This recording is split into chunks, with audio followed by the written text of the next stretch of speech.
It distorts markets. It impacts service delivery. And ultimately, it diminishes people's quality of life. In the Arthashastra, Kautilya asserts that government's duty is to enhance the state's resources to maximize the welfare of its people.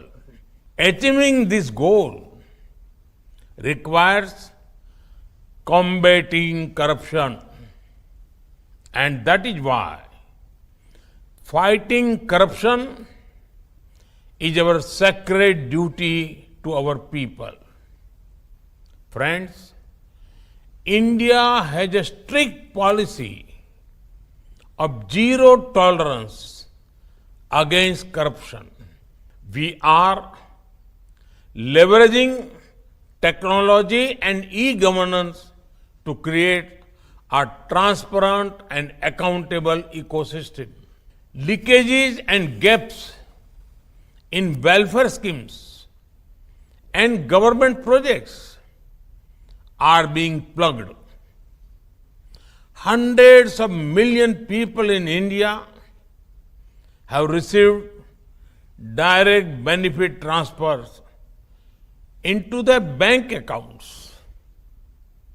The value of such transfers has crossed $360 billion, saving us over $33 billion. We have also simplified various procedures for businesses. Automation and digitization of government services have eliminated rent-seeking opportunities. Our government e-marketplace or GEM portal has brought greater transparency in government procurement. We have also been aggressively pursuing economic offenders. We enacted the Economic Offenders Act in 2018. Since then, we have recovered assets worth over $1.8 billion from economic offenders and fugitives.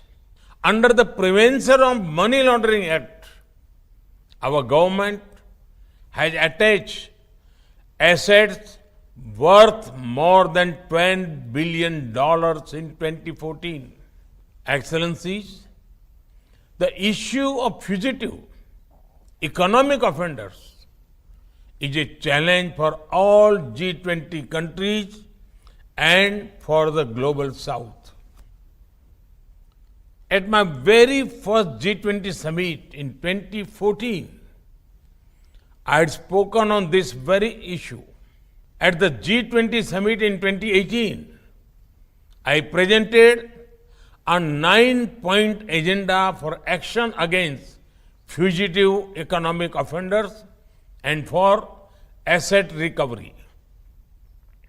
And I'm pleased to note that decisive steps are being taken by your group.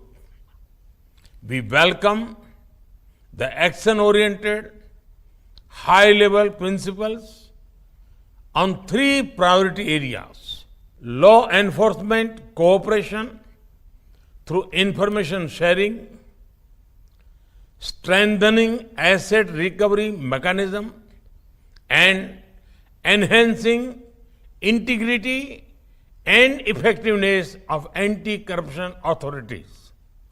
I am glad that an understanding has been reached on informal cooperation between law enforcement agencies.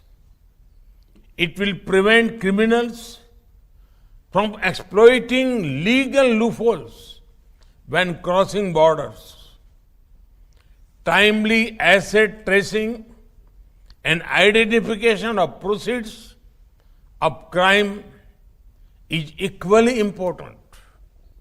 We also need to encourage countries to enhance the domestic asset recovery mechanism.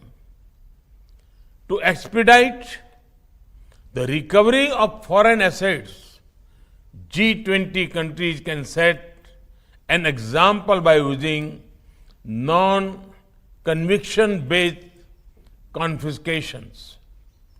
This will ensure swift return and extradition of criminals after due judicial processes. And it will send a strong signal about our joint fight against corruption.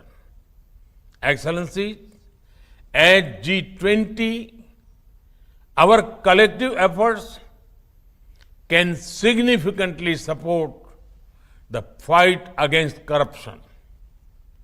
We can make a difference through enhanced international cooperation and implementation of robust measures that addresses the root cause of corruption. We also need to give due regard to the role of audit institution in our fight against corruption.